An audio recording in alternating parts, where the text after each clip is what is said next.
Olá, gente, bem-vindos. Começando hoje mais um módulo aqui do nosso curso 360.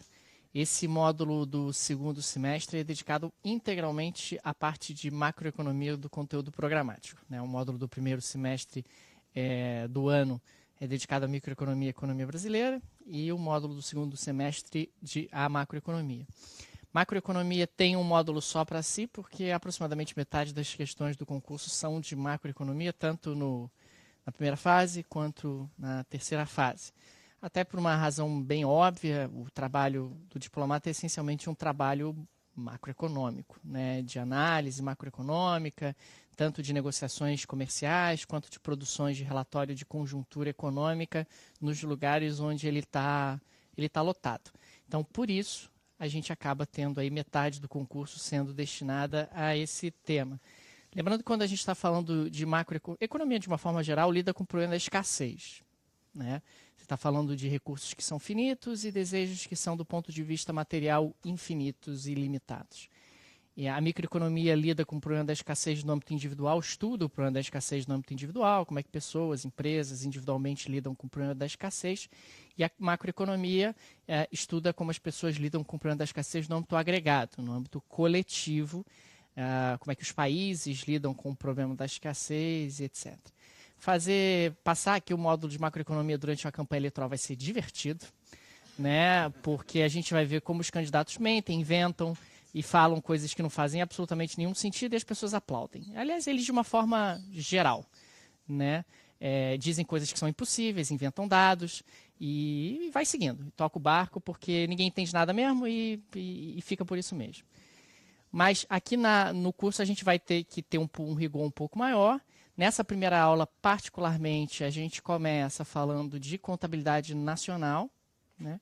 Contabilidade nacional que vai apresentar os grandes agregados macroeconômicos, acaba sendo uma aula base para o restante, né? Porque todas as discussões depois das grandes políticas macroeconômicas, monetária, fiscal, cambial, etc., vão perpassar pelos grandes agregados macroeconômicos, os quais a gente vai fazer referência hoje e vai observar como é que eles se comportam especificamente.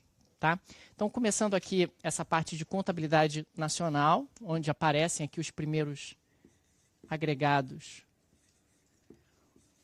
macroeconômicos. Claro, você está agregando macroeconomicamente, a análise é sempre essa, você vai agregando para que a análise seja macro. O primeiro agregado e o mais importante, que vai aparecer muitas vezes aqui no nosso curso, é o PIB.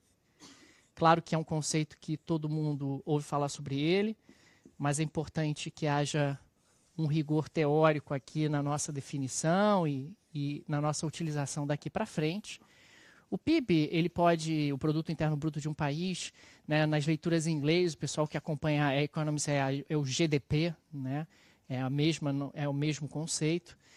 Ele pode ser mensurado de 3 formas diferentes, né? Ele pode ser visto como somatório da produção de bens e serviços finais numa economia num determinado período de tempo. Bens e serviços finais são aqueles que não são utilizados na produção de outros bens, né? Só existem 2 tipos de bens, os intermediários e os finais. Os intermediários não são contabilizados no cálculo do PIB porque os intermediários já têm o seu valor embutido no valor dos bens finais. Então, para evitar a dupla contagem, se você somasse os intermediários e os finais, você estaria contando os intermediários 2 vezes, porque no valor dos finais já está embutido o valor dos intermediários. Então, você pode considerar aqui o somatório da produção de bens e serviços finais numa economia num determinado período de tempo. Uma segunda forma, você pode considerar o PIB como o somatório das rendas de todos os agentes econômicos num determinado período de tempo. Isso é bastante importante porque PIB mede renda e não riqueza, né? Riqueza é estoque, renda é fluxo, são coisas diferentes. Uma pessoa rica é aquela que tem um estoque de riqueza elevado, é aquela que tem um patrimônio acumulado significativo, é aquela que tem apartamentos, tem obras de arte, tem títulos do governo, não importa, tem muita coisa acumulada. Rico, eu sempre gosto de dizer que é o tio Patinhas, que tem uma caixa forte cheia de ouro. Isso é ser rico. né? Ser rico é diferente de ter uma renda alta. Renda é fluxo, é algo que está constantemente irrigando você com recursos, com salário, com juros, com lucros, com aluguéis que você recebe. Então você pode ter uma renda alta e ser pobre, ou seja, não ter nenhuma riqueza estocada. Ou você pode ser rico e não ter renda. Você recebeu lá um patrimônio, você recebeu uma herança enorme, mas aquilo não gera nenhum influxo de renda para você. Então você é rico e não tem renda. Isso pode acontecer também. O PIB ele mede renda. Por isso, quando aparecem nos jornais aqueles rankings, os 10 países mais ricos do mundo, aí aparece o ranking dos PIBs. Está errado. São os 10 países de maior renda do mundo. Se você quisesse medir riqueza, você tinha que fazer uma contabilidade do estoque de riqueza de cada lugar. Aí você tinha que somar o valor dos apartamentos, o valor das obras de arte, toda a riqueza que está estocada naquele lugar, que seria imensamente maior do que o PIB. Imensamente maior do que o PIB. Tá? Então, PIB mede renda, isso é um elemento muito importante, e não riqueza. Fluxo de renda e não estoque de riqueza.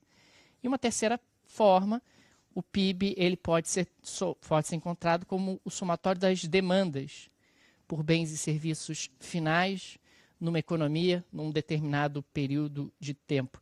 Então, idealmente, se você calcular de qualquer uma dessas formas, você vai chegar no mesmo lugar. Né? Você pode calcular, então, o PIB pela ótica da produção, pode calcular o PIB pela ótica da renda, pode calcular o PIB pela ótica da demanda ou dispêndio. A ideia aqui é relativamente simples. Se alguém produziu, é porque alguém comprou. Se alguém comprou, é porque gerou renda para alguém. Se gerou renda para alguém, é porque alguém comprou. Se alguém comprou, é porque alguém produziu.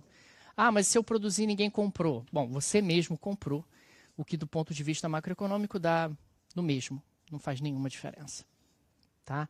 Quando a gente tenta até pensar de uma forma mais clara o que esse conceito significa, então, a gente viu aqui, o PIB pode ser calculado pela ótica da produção, pode ser o somatório da produção de bens e serviços finais. O PIB também pode ser o somatório das rendas. O PIB pode ser o somatório das demandas, ou dispêndio, que é a mesma coisa. Então, para que uma economia cresça, para que a renda daquele país aumente, para que o PIB aumente, os três têm que estar aumentando. Então, para que você tenha um aumento da produção, da capacidade produtiva daquele país, você depende da quantidade de fatores de produção que aquele país possui. Então, depende da quantidade de mão de obra, depende da quantidade de capital, que são máquinas, equipamentos, depende da quantidade de poupança, que é renda não consumida disponível para financiar a produção, depende da quantidade de tecnologia, que é a maneira com a qual você organiza os fatores de produção, e depende da quantidade de recursos naturais. O que eu quero colocar é que para expandir a produção de bens e serviços, você tem que expandir a quantidade de fatores de produção disponíveis na sua economia. Então, para expandir a produção de bens e serviços, você precisa ter mais mão de obra, ou então uma mão de obra mais produtiva, precisa ter mais máquinas e equipamentos, mais poupança, que é a renda não consumida disponível para financiar a produção, precisa ter uma tecnologia melhor para organizar os fatores de forma mais eficiente e, consequentemente, conseguir produzir mais. E precisa ter acesso a mais recursos naturais, água, minérios, tudo aquilo, petróleo, tudo aquilo que é utilizado na produção de bens e serviços. Do outro lado, se você pensar pelas demandas, as demandas, a demanda pode acontecer por parte das famílias, através do seu consumo, o consumo das famílias. A demanda pode acontecer através das empresas via investimento. Esse investimento aqui é investimento produtivo, é comprar fatores de produção para produzir, é a demanda das empresas. Tem o consumo do governo, que são os gastos do governo. E tem a demanda do setor externo, que são as chamadas exportações líquidas, que nada mais são do que as exportações de bens e serviços, menos as importações de bens e serviços. Então, você precisa ter ao mesmo tempo crescimento da sua capacidade produtiva e crescimento da demanda. O que é um equilíbrio delicado, nem sempre simples. Então, para que haja uma expansão da renda das pessoas, produção e demanda precisam crescer. Não adianta ter só crescimento da produção, porque aí vai gerar eventualmente até uma crise de superprodução e não vai ter crescimento. não adianta ter apenas demanda, porque aí os preços vão subir e também não vai ter crescimento, porque você não tem como consumir o que não existe. E aí sim a renda pode se expandir. Aí você vai ter crescimento do salário,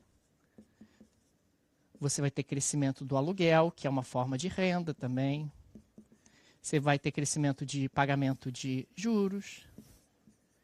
Você vai ter também crescimento de pagamento de lucros e dividendos, que são todos exemplos de renda. Fluxo de renda que está circulando em direção ao bolso das pessoas. Quando a gente olha para isso, a gente já entende um pouco alguns problemas que o Brasil estruturalmente apresenta. O Brasil é um país que tradicionalmente tem muita facilidade para expandir a demanda. Muita. A demanda está sempre crescendo mais rápida do que a produção. Sempre. Salvem-se raríssimas exceções, essa é a característica histórica do Brasil. O Brasil é um país que consome muitíssimo, o consumo é muito alto, em proporção do PIB. Então, quando você destrincha o PIB, você vê que o consumo do Brasil é mais de 60% do PIB. Quer dizer, se você olhar o PIB pela ótica da demanda, o dispêndio, o consumo é mais de 60%. A gente tem um Brasil que investe pouco. Isso é ruim porque é um investimento que amplia a sua capacidade produtiva, é um investimento que vai ter impacto sobre esse lado aqui. O Brasil é um país que gasta muito e é um país que tradicionalmente tem exportações líquidas negativas, ou seja, que puxam para baixo. Porque aqui é exportação de bens e serviços, menos importação de bens e serviços. Embora o Brasil costume ser superavitário em bens, ele é deficitário em serviços e normalmente, o déficit em serviços é maior do que o superávit em bens. Então, quando você pega o X menos M, acaba sendo usualmente negativo. Então, o Brasil é um país que acaba sendo muito impactado pelo consumo das famílias e pelo consumo do governo através do seu gasto. Esses dois são sempre mais de 80% do PIB do Brasil. Do PIB pela ótica da demanda ou dispêndio. Então, o Brasil é um país que tem usualmente uma pressão de demanda muito forte, que não é acompanhada por uma capacidade de produção que se expanda na mesma velocidade.